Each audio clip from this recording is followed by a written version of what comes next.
নমস্কার, আমার politics topic চ্যানেলে সবাইকে স্বাগত জানাই।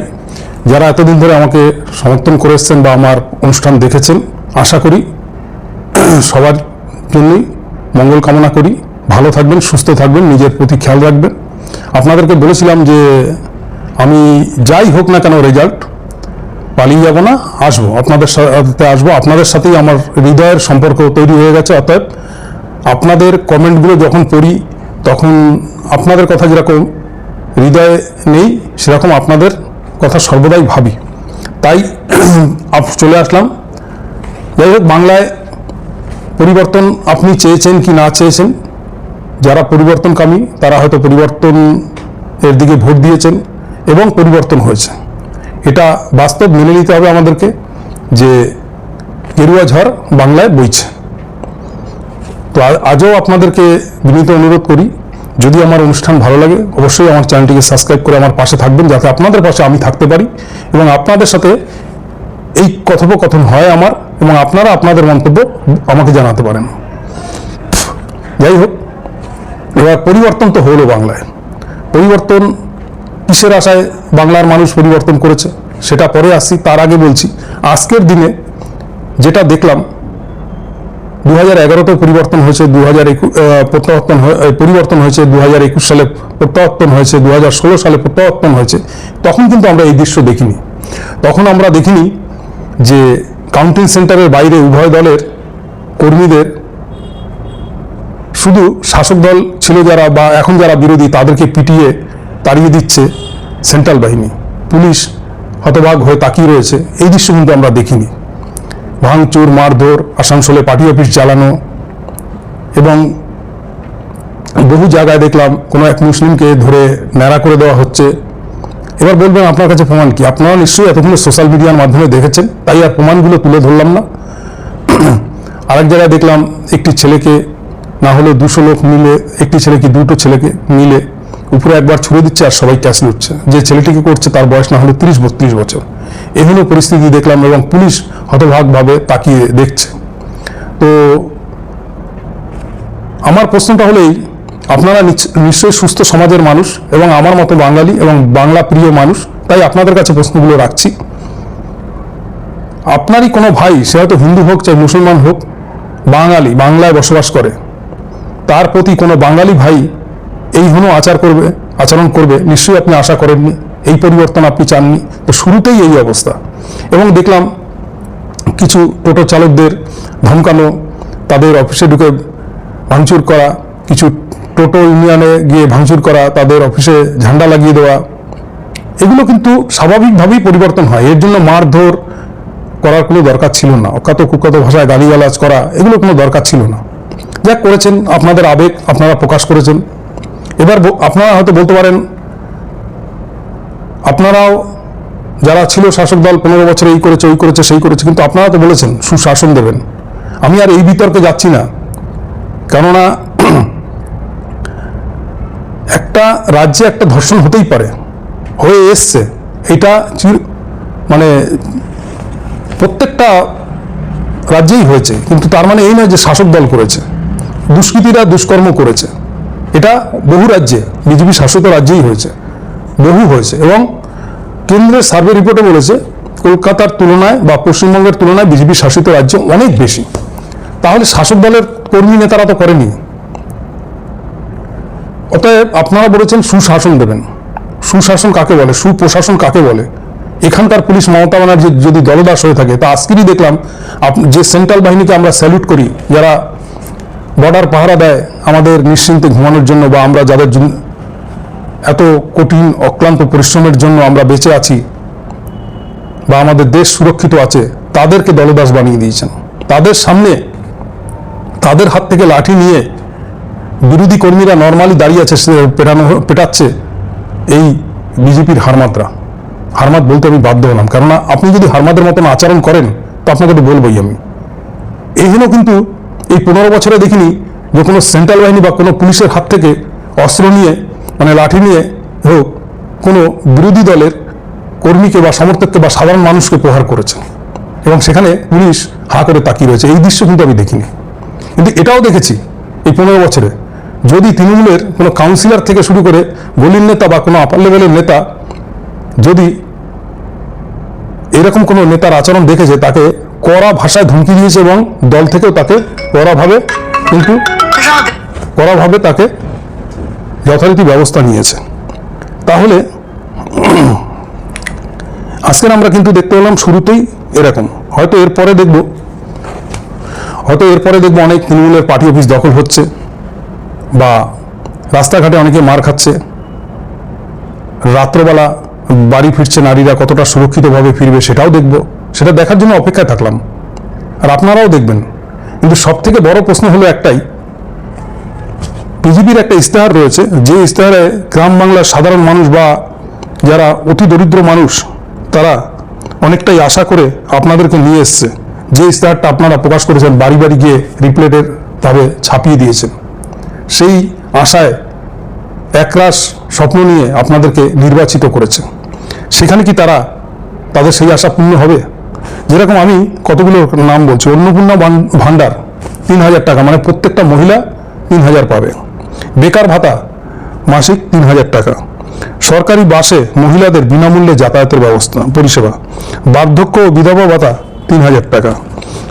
চাকরির জন্য যেসব ছেলেমেয়েরা মাধ্যমিক পাশের পরে অনেক জায়গায় ইন্টারভিউ দেয়, অনেক কিছু যোগাযোগ করে, অনেক যাতায়াত খরচা লাগে, তাদের জন্য এককালীন বাৎসরিক 15,000 টাকা। প্রধানমন্ত্রী আবাস যোজনার প্রত্যেকের জন্য বাড়ি 3 লাখের। গর্ভবতী মহিলাদের 21,000 টাকা আর্থিক সাহায্য। 200 ইউনিট বিদ্যুৎ বিল ফ্রি। সারা ভারতের সমস্ত হসপিটালে 5 লাখ টাকার আয়ুষ্মান ভারত যোজনা স্বাস্থ্য পরিষেবা। 100 দিনের পরিবর্তে 125 দিনের জব কার্ডের কাজে গ্যারান্টি। ভালো কথা। এই জব কার্ড বন্ধ করে দিয়েছে কি কারণে? পশ্চিমবাংলায় একটাই কারণে, এখানে নাকি ভুয়ো কার্ড ধরা পড়েছে। তো এখানে যদি 10,000 ভুয়ো কার্ড ধরা পড়েছে, গুজরাটে কয়েক লক্ষ ধরা পড়েছে, এবং কোনো এক নেতার ছেলে অ্যারেস্টও হয়েছে, পরে যদিও ছেড়ে দেওয়া হয়েছে সেই ইসলামের জন্য, কিন্তু সেখানেও তো বন্ধ করে দিয়েছেন। দ্বিতীয়ত কথা, আপনারা দিল্লিতে বলেছিলেন 2,500 টাকা দেবেন, 1.5 বছর হয়ে গেল আজ অব্দি পায়নি। বিহারে 10,000 টাকা দিয়েছেন, 10,000 টাকা ফেরত নিয়েছেন। এবং আর একটা কথা বলি, এই পরিযায়ী শ্রমিক নিয়ে অনেক লম্বা চওড়া ভাষণ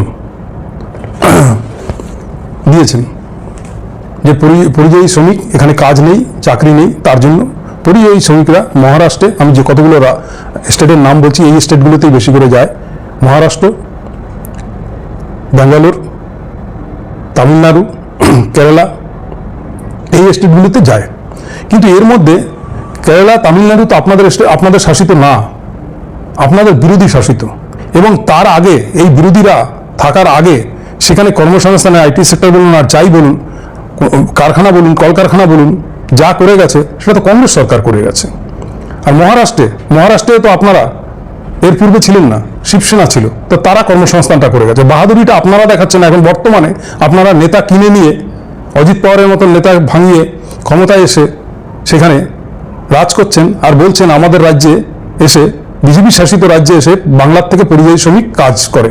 ভালো কথা, কিন্তু যদি তর্কের খাতিরে ধরি, সেই কর্মসংস্থান কিন্তু আপনারা করেননি। আপনাদের এই 10-12 বছরে মোদির জামানায় কোথায় কর্মসংস্থান হয়েছে, কটা শিল্প হয়েছে, কত বিনিয়োগ করেছে শিল্পপতিরা, বিনিয়োগ কতটা করেছে, একটু তার যদি নমুনা পেশ করতেন খুশি হতাম। এবার কথা হচ্ছে, বাঙালিরা এই এতগুলো পাবে বলে দুহাত ভরে ভোট দিয়ে যান, তাদের প্রত্যাশা পূরণ হবে তো? তাদের মায়েদের লক্ষ্মী ভাণ্ডারটা পাবে তো? তাদের ঘরে বাবা কাকা বৃদ্ধ হয়ে গেছে, তারা বার্ধক্য ভাতাটা পাবে তো? স্বাস্থ্যসাথী কার্ডে আমার বাড়ির পাশে একজন মহিলার অপারেশন হয়েছে, তার পুরো খরচা বহন করেছে, এবং তিনি যখন ছুটি হয়েছে বাড়ি এসে তার গাড়ি ভাড়াটা অবধি বহন করেছেন। আমার পাশে একজন ক্যান্সার পেশেন্ট এখনও কেমো দিচ্ছেন স্বাস্থ্যসাথী কার্ডের, কারণ খুব দরিদ্র মানুষ। এই মানুষগুলো কিন্তু অসহায় হয়ে যাবে, কারণ এরা এটা নিয়ে, এদের ঘরে চাকরি পাওয়ার মতন কেউ নেই, ছোটোখাটো কাজ করে কারখানাতে তাদের ঘরের পুরুষরা, কিন্তু তাদের ঘরে চাকরি নেওয়ার মতন বয়সের ছেলেও নেই, তাদের বয়স হয়ে গেছে যথেষ্ট। দুজনারই ওয়াইফের এই অবস্থা। তারা এই অসহায় মানুষ, তারা এই আপনাদের এই প্রকল্প উপভোক্তা হবে তো, তারা পাবে তো, তাদের মুখে হাসি ফুটবে তো।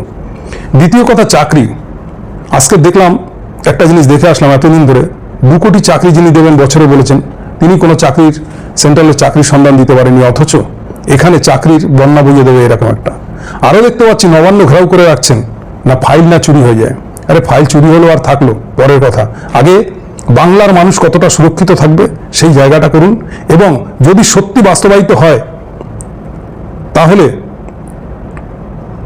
তাহলে কিন্তু সত্যি মানুষ আপনাদেরকে ওই গেরুয়া রঙে একদম রঙিন করে নিজেকেও তার মধ্যে বরণ করে নেবে। আপনাদেরকে তো বরণ করে নিয়েছে, তার সাথে নিজেকেও সামিল করবে। হয়তো যদি দেখি যে সত্যি বাঙালির প্রতি ভালোবাসা, বাঙালির প্রতি টান, বাঙালির প্রতি আবেগ, বাংলার ধর্ম, বাংলার জল, বাংলার কল আপনারা রক্ষা করেন, বাংলার বায়ু, বাংলার ভাষা যদি আপনারা রক্ষা করেন, অবশ্যই আমাদের মতন মানুষও আপনাদের পাশে সামিল হবে। কেননা রাজনৈতিক দল কারো বাবার কেনা না, আজ আছে কাল নেই, এটা চিরপ্রথা হয়ে এসছে। একসময় মুঘলরা 400 বছর রাজ করে গেছে, 200 বছর ব্রিটিশরা, 75 বছর কংগ্রেস, তারপরে কেন্দ্রে আপনারা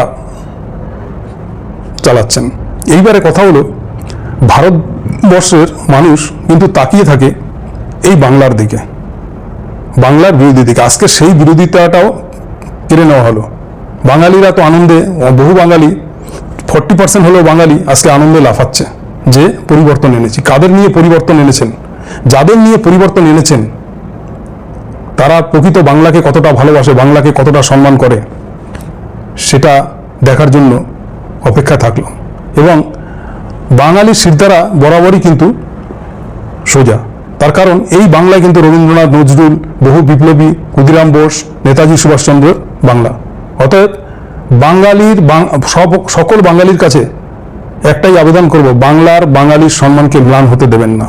আজকে এই বাংলায় বহু বিহারি, বহু গুজরাটি, বহু পাঞ্জাবি, বহু উড়িয়া সবাই এসে বসবাস করছে, 1.5 কোটির উপরে। আমরা কিন্তু তা নিয়ে কোনোদিন ও শব্দ বা তাদের বিরোধিতা করিনি। কিন্তু যারা বাংলার বাইরে গিয়ে থাকেন, যারা পরিযায়ী শ্রমিক, তারা দেখেছে তাদের সাথে কি নির্মম অত্যাচার হয়েছে, তাদের সাথে কি আচরণটা করা হয়। অতএব বাঙালিও অপেক্ষায় থাকলো একটা নতুন দিনের আশায়, নতুন স্বপ্ন, নতুন কিছু দেখবে বলে। তাই কতটা কি বলবে এটা তো আগামী দিনই কথা বলবে। দ্বিতীয়ত কথা, আমি কারো নাম করছি না, অনেক তৃণমূলে সবাই খারাপ ছিল, সবাই ভালো ছিল এটা আমি বলবো না। কিছু ভালো ভালো প্রার্থী যারা সমাজের জন্য কাজ করেছেন, যাদের এলাকায় ঘুরলে কান পাতলে শুনি যে হ্যাঁ সত্যি প্রকৃত মানুষটা ভালো, বহু মানুষের পাশে দাঁড়িয়েছেন, বহু মানুষকে সহযোগিতা করেছেন, প্রচুর কাজ করেছেন, তাদের মতন প্রার্থী হেরে গেছে। মানে কি বলবো, মানে এক কথায় অকর্মা প্রার্থীর কাছে। এটা জোয়ারে অনেক কিছু হয়, আবার অনেক রকম পদ্ধতিও হয় ইলেকশনে হারিয়ে দেওয়ার, অনেক রকম খেলা চলে। যাই হোক, পরিবর্তনের ঠেলায় সবটাই পরিবর্তন হিসাবে আমাদেরকে মেনে নিতে হবে। সেই যারা সত্যি প্রকৃত ভালো বিধায়ক ছিলেন বা মন্ত্রীও ছিলেন, তারা হেরে গেছেন, তাদের জন্য সত্যি আমি দুঃখ প্রকাশ করি। এবং সেই মানুষগুলো সত্যি সামাজিক মানুষ, সেই সামাজিকতা, সেই উন্নয়ন, সেই কাজ পাবো তো আপনাদের থেকে। এবং আমার দর্শক মণ্ডলীর কাছে এই প্রশ্নগুলো সকল বাঙালির প্রশ্ন, তাই আপনারাও কেউ সিদ্ধারা বিক্রি করবেন না, শুধু দেখতে থাকুন আগামী দিনগুলোতে কি হয় আর আপনি কি পান। তাই বেশি লাফালাফি না করে একটু ধৈর্য ধরুন, এবং আপনি কতটা সুরক্ষিত থাকেন, আপনার সম্মান কতটা সুরক্ষিত থাকে, আপনার বাড়ির মহিলার সম্মান কতটা সুরক্ষিত থাকে, সেটা দেখার জন্য অপেক্ষা করুন। হ্যাঁ, কেউ হয়তো নেতৃত্ব দিয়েছে তৃণমূলের, পাড়ার মধ্যে, কেউ রাস্তায়, কেউ একটা এলাকা ধরে, তার উপরে আপনারা ঝাঁপিয়ে পড়বেন, তার সাথে কটু ব্যবহার করবেন, এটাই কিন্তু বড় কিছু না। এটা কিন্তু বড় কোনো কর্ম না, বড় কৃতিত্ব না, এটা যে কেউ করতে পারে। একদিকে যখন 50 জন হয়ে যায় আর যখন শাসক হয়ে যায়, শাসকের হিসাবে বিরোধীদের পাশে অনেকেই দাঁড়ায় না, এটা ঠিকই। কিন্তু যেরকম এই না দাঁড়িয়ে ভিতরে মানুষ আপনাদের থেকে মুখ ফুরিয়ে নেয়, সেই দিনটা যেন পশ্চিমবঙ্গের মানুষকে না দেখতে হয়। তাই যাই হোক, আজকের আর কথা বাড়ালাম না, কেননা কথা বেশি বলার মতন পরিস্থিতিতেও নেই। আরও অনেক কিছু সামনের দিনে দেখব, ভিডিও করা ছাড়বো না। আরেকটা কথা লাস্ট বলি, আমরা দেখেছি অনেক ইউটিউবারকে, অনেক ফেসবুক যারা কন্টেনারকে, যে তারা কন্টেন্ট করছে মমতা ব্যানার্জি, অভিষেক ব্যানার্জি এবং এই পশ্চিমবঙ্গের তৃণমূল সরকারকে নিয়ে আখ্যাত কুখ্যাত ভাষায় গালি গালাজ নানা রকম এবং ভাবে তারা কন্টেন্ট করে গেছে।